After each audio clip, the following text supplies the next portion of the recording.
Вот очень интересные кадры сейчас, конечно, для вас будут. И у меня, конечно же, задастся вопрос. Блять, как? Как? А я вам отвечу. А потому что летают долбоебы. Посмотрите, что. И это никто не убирает.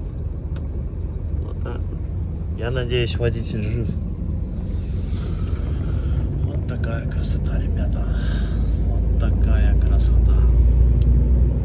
Испания.